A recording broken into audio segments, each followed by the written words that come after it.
If you don't know how to rotate, you need to watch this video. I'm Coach Philip. I've been coaching players for over 5 years now with over 1,000 students ranging from beginners to pros, so I know what I'm talking about. We'll be splitting this video into 3 different parts. First of all, let's talk about what a good position actually is, what's the goal of your rotate. Then number 2 will be how you can rotate well to get into that position. And lastly, how to keep that position and keep people away from you. First of all, let's have a look at some zones and what Deadside is and what a good position would be in these zones. And then we'll be taking a look at how JannisZ, a really good pro that has won 3 FNCS, rotates in the solo endgame in a solo cash cup. If you already know what Deadside is, skip ahead and watch the part where we VOD review JannisZ and watch him get a win. So with this zone right here, Deadside is really clear. On the left hand side of the zone, there's tons of people. There's someone basically everywhere in this part of zone. And then if you go over to the right side, like around that pond area next to the mountain, there are less and less people. That's the Deadside. Usually you can recognize the Deadside by looking at what side of the zone is closer to the water, so closer to the edge of the map. And also think about where everyone has to rotate to. So there's a lot of people that have to rotate into Lone Wolf Lair or Brutal Boxcars from all the bottom side of the map.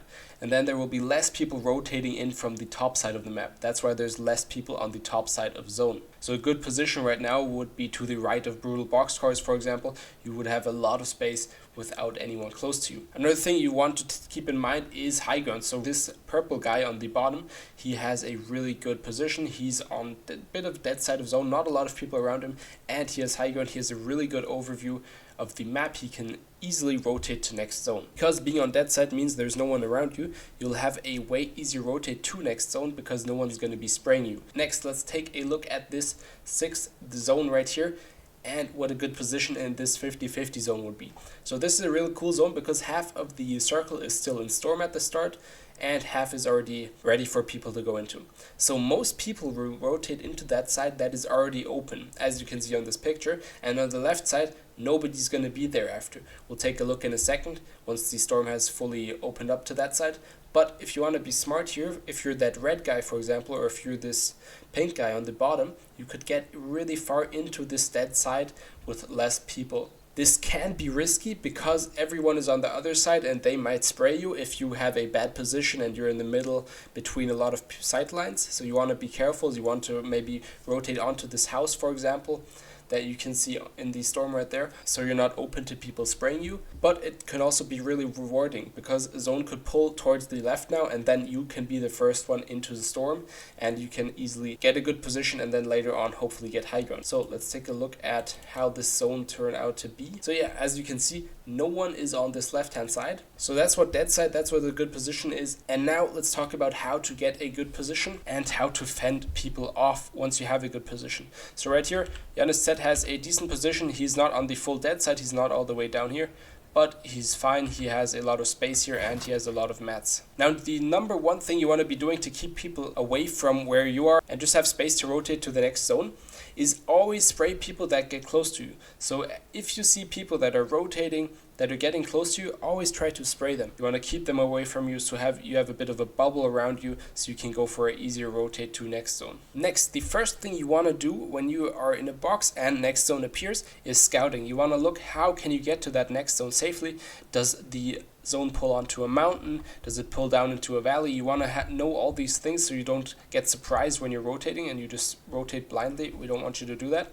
So make sure you're actually scouting. Like JannisZ here, he looks at the people around him. He already marked the zone where he has to get to and where he wants to get to. For him, it's pretty free right here. He just has to rotate around the right and there's no one really in his way. While scouting, also look for other people and some natural cover you could use or old builds. So if you see there's some old builds close to the zone you want to get to, or there's a lot of rocks or trees that you can give you cover, definitely use those to rotate into storm.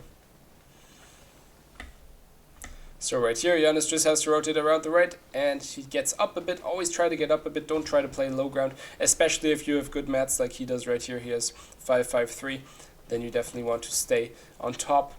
This also makes it easier, especially if you have the bat to rotate for next zone, because you can just jump pretty far off the top. Another very important thing is that once you see zone and you see that it's free, you want to rotate as early as possible. Of course, if there's 10 people in your way, then you want to be careful and you might want them to rotate first, but if you have a free rotate, always rotate. So here there's a lot of people around JannisZ, so he has to wait a bit. Always make sure when you're going around or above or below people that you have some distance so they can't just box you up. That's another thing you can look for.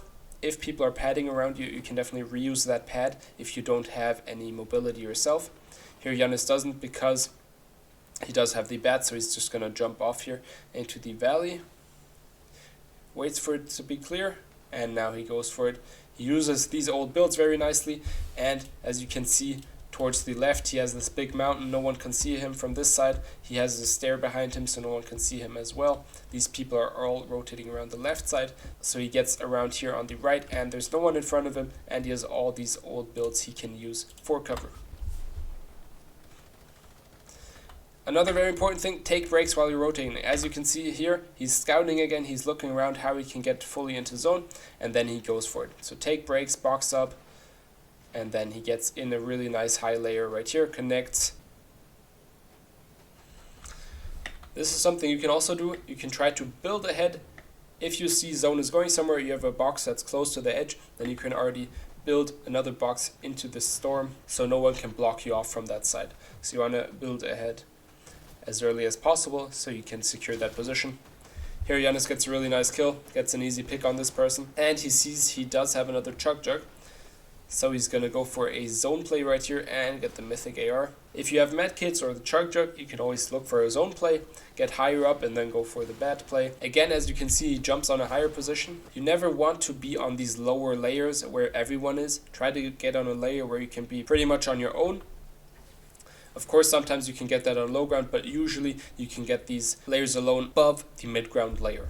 So on second, third, high ground, these are the layers you want to go for. And these layers also give you the option to go for high ground later. So once he has some time, he scouts again. And here he can see this guy is falling down from high ground. There's one guy towards his right and some two or so in front of him.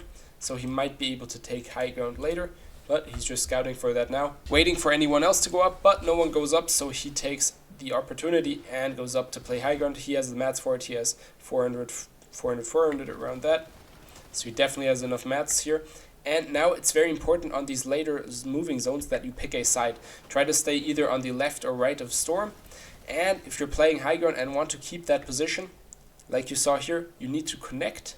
You need to use your hard mats first. Use your wood at the last zone. And build around the side. As you can see, JannisZ is not just building straight over these people, he's building around the outline of zone, because this way he doesn't block off his sidelines. If he just goes straight over the middle, he can't see the people below him, and these people then can take high ground from him because he doesn't see them coming up. That's why he goes for this outer side of zone, where he can see everyone, and no one can build up that easily towards him. Now once you're in high ground, you just want to be spraying to keep that position, so no one comes close to you. Always spray second high ground first, because those are the people that are going to look up to you and try to take high ground from you. And always stay at the front side of zone. That way, even if someone shoots you down and tries to go up from the back side, you can just build up in the front side again. Of course, also look for some refreshes.